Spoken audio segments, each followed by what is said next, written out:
Hi, my name is Alan. And I'm Katie. And welcome to Win Today Project, where we talk about all things systems and systems thinking. Today, we're going to talk about something that's been so true and near dear to my heart, which is being broke and living paycheck to paycheck, something I struggled with mightily before we met, when I hit my rock bottom, before I started making some changes. And so we're going to get into why that happens and how to fix it. If you are struggling and you want to learn how to fix it, that sounds like something that is good for you. Give us a thumbs up, like this video, and subscribe to our channel. Help us with that algorithm, spread the news on who we are and what we're doing to help you. So, if you are anything like Katie and myself, you have always dreamed about being wealthy or otherwise known as financially stable, where you're able to pay for the life that you want to live. Whatever that may be. I know Katie wants to eat cheese, exercise, and go watch Packer games. At Lambeau Field. At Lambeau Field. And I've signed up for it. I'm co-signed. I'm ready to go. Doing the same thing. So we want to do that, but we have to be able to pay for it, right? The life that we want costs money. And how much money? And most people would agree with that. They need some level of wealth, some financial stability in order to live the life that they want. But according to a 2023 Forbes survey, nearly 78%, almost 80% of Americans are reportedly living paycheck to paycheck. Now, I have had personal experience with this phenomenon, and it's not because I was dumb. It's not because I was lazy.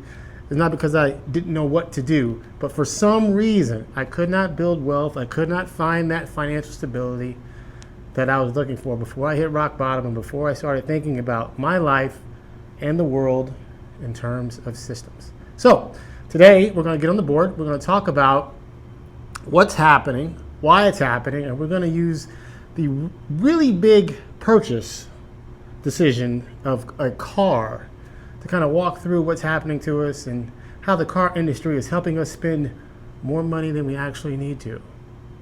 Let's go to the board. Welcome to the whiteboard. As we had mentioned, we want to dive into a expensive purchase, which is possibly, for a lot of people, the first major purchase or the largest purchase that you've made.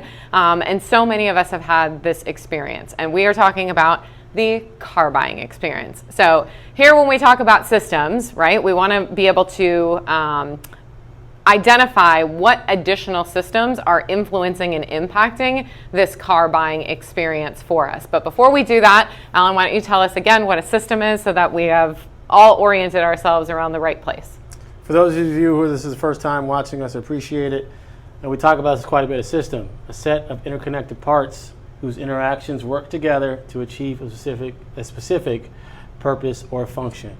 For example, a pile of rocks on the side of the road. Not a system, it's just a pile of rocks, right?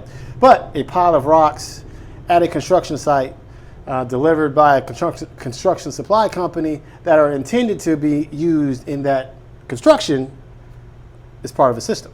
So interconnected parts, they work together to achieve a specific purpose or function. In this particular case, we're going to be using what systems theorists call a causal loop diagram. We kind of take some liberties with it. But just to give you some example of, when you sit down and think about buying a car and this car buying experience, what are the external systems? Right? You have your internal system, the car buying experience system that you've created.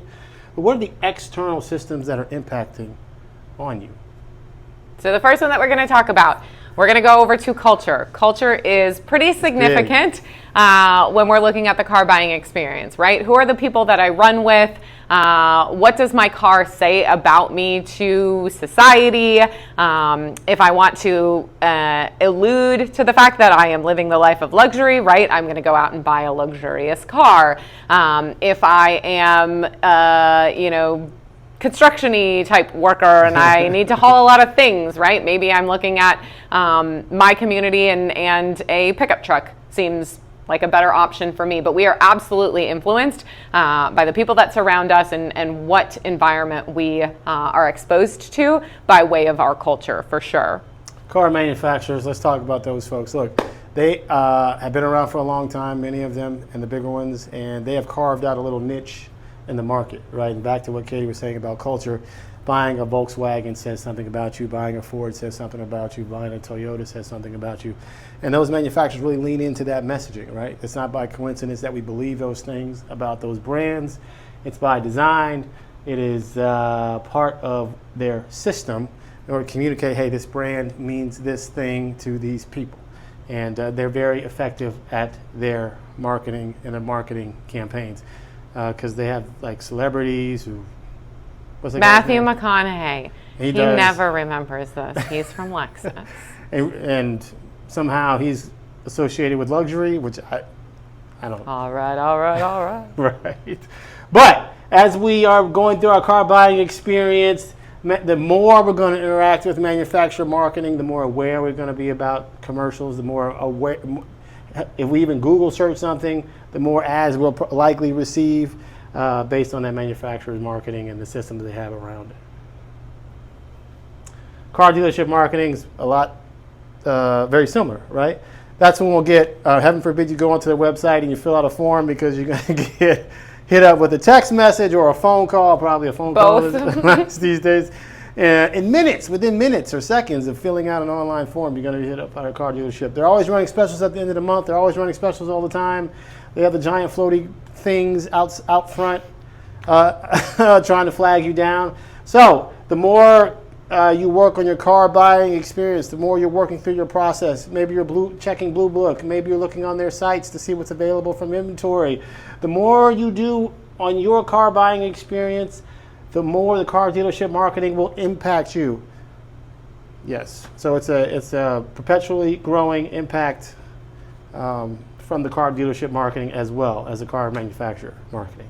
And then we're going to close out. I'm sure that there are several others, but we just chose these four. We're ending up with the financing option, right? So all of these have been established. This one probably the largest to impact your ability to take home a vehicle that is more than you can afford, right? So we have now established phone calls from our dealership marketing friends that there are lower interest rates and we can get you into a car with this much, and the percentage rate has just dropped. So your payment, your monthly payment is going to be significantly lower, right? I'm saying lower in quotation marks here because you're entering into the term of that contract by way of paying more money than what the actual car's ticket price was by choosing the financing option.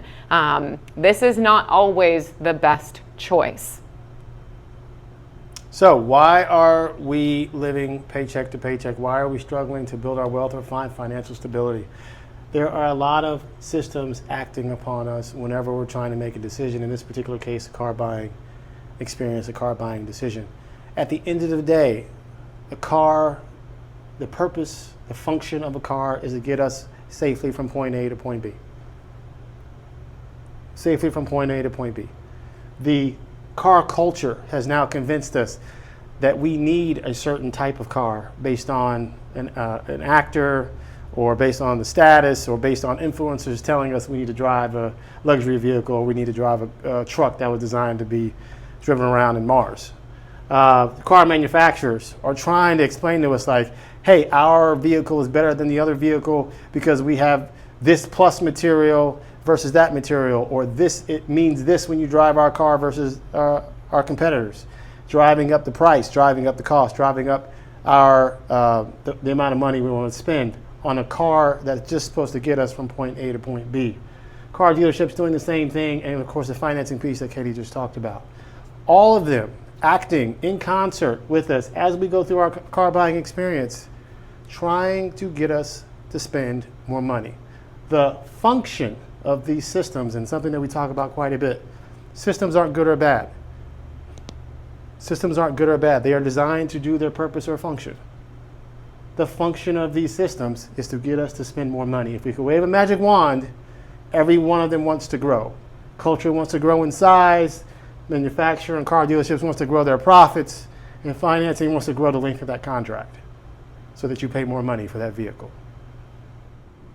All right, so now we know that there are these systems out that are trying to optimize their function, which is to separate us from our from our money and prevent us from, which will ultimately prevent us from building wealth. So what do we do about it? Like, what are the 3 things that we can do to overcome all the things that are the external systems that are operating against us? Number 1 is be self-aware, right? Do your homework, recognize, sit down, think about all of the things, and we've talked about this in a couple of our other videos as well, but actually sit down and think, what is going on in my life right now, and how is this impacting my decisions? Where is my North Star? How do I get back to my basics of my vision, and then actually take the time to look ahead and say, what is impacting that, and how can I use my vision, my North Star, to help align me with this next thing that I need to go buy, in our case, the car. Yeah, I love that. We'll go ahead and link the other video on how to build your own vision and how it can help you make these types of decisions. So, number 2 thing that you can do, and that's something I had to work on very, very diligently myself, is building your financial literacy. I was not good with money, wasn't very smart with money. I didn't know the first thing about money other than it came in and went out, right? One of the first books that I read that helped me and sort of figure out what was happening to me and to my money was The Millionaire Next Door, and then the sequel to that, the next Millionaire Next Door. Millionaire Next Door, yeah. Fantastic books, but it'll show you the data that they collected that basically said most millionaires don't own luxury cars.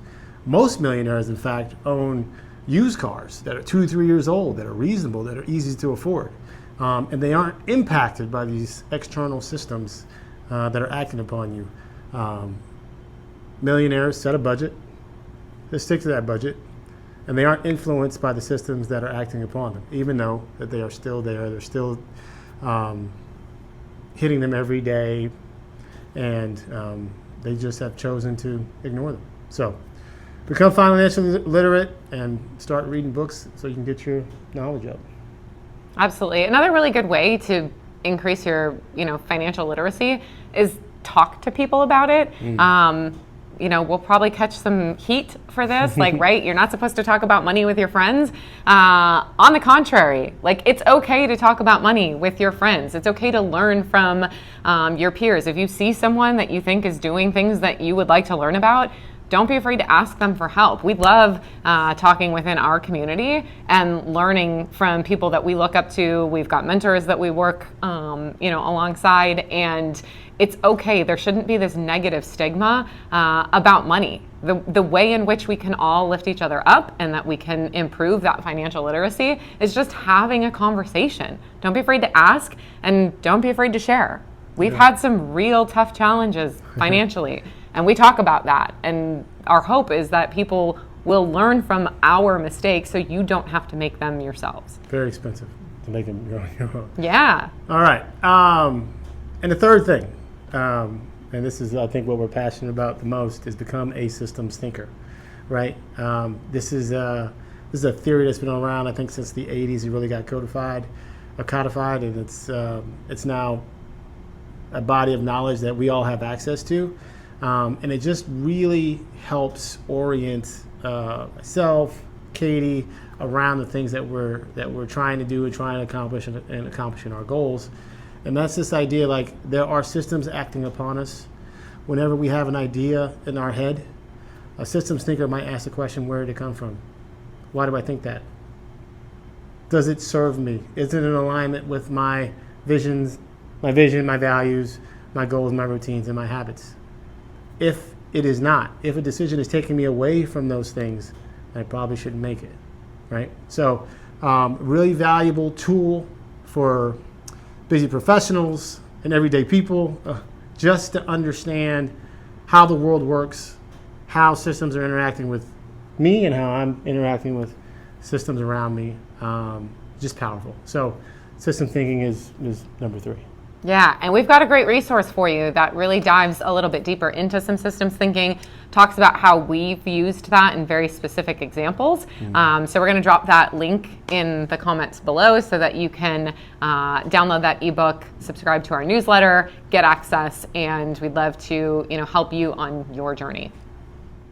So the purpose of this video, we wanted to really explain through an example of the car buying experience how other systems, external systems, can impact your decision on how to buy a car. And it's not just the money that you spend on the car. There's an opportunity cost associated with overspending or spending too much money when you don't need to. Maybe you don't need that truck that was designed to drive on Mars, and maybe you don't need that vehicle that has all the features like going from 0 to 100 in 2.3 seconds, even though you'll never go drive that fast on the road. Maybe you don't need those things. And instead of spending that money on those feature sets that you don't need, you take that money and you invest it and let it grow and let it build and let it help you move closer to your wealth goals, your financial stability goals, etc. Personally, Katie and I had to make a decision. We were heavy into our building wealth mode, and Katie brought to a relationship a car, I brought to the relationship a car, and we had the honest and open discussion about, hey, should we become a one-car family?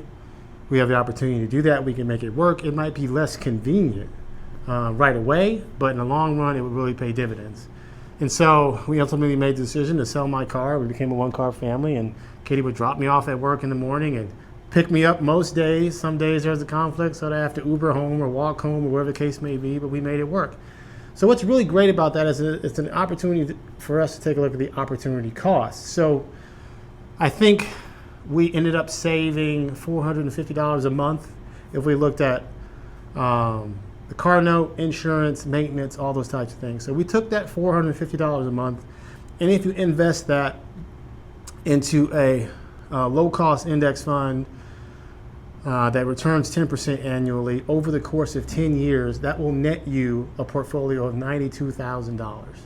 So just making that decision of not carrying a second car and investing that into a low-cost index fund over the course of 10 years, that would have netted us $92,000. If we were to let that thing continue to grow and leave it in there for 30 years,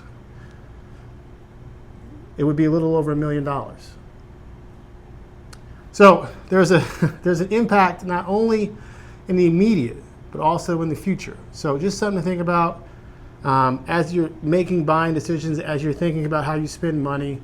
There's an opportunity cost where you could take that money that you save and invest it and let it grow for you and help you get to that financial stability, wealth goal that you've set for yourself. So yeah. That's the differentiator, y'all. If we think about why does the rest of society, why are most Americans living paycheck to paycheck, it's because most Americans aren't thinking this way. We're not spending the time, energy, effort on aligning our vision, making sure that we are identifying how our systems are working together, our health goals, our wealth goals, our happiness goals, and as a result, we're missing out on that potential for 10 years from now, nearly 100 grand, 30 years from now, $1 million. I don't know about you, but I'd love another $1 million in my bank account. So if this video was a good one for you, please go ahead and give us that thumbs up. Like the content for us, help the algorithm, subscribe to our channel if you have not already. Click the bell and be notified every time that we post new content, and we will see you next time. Thanks for joining.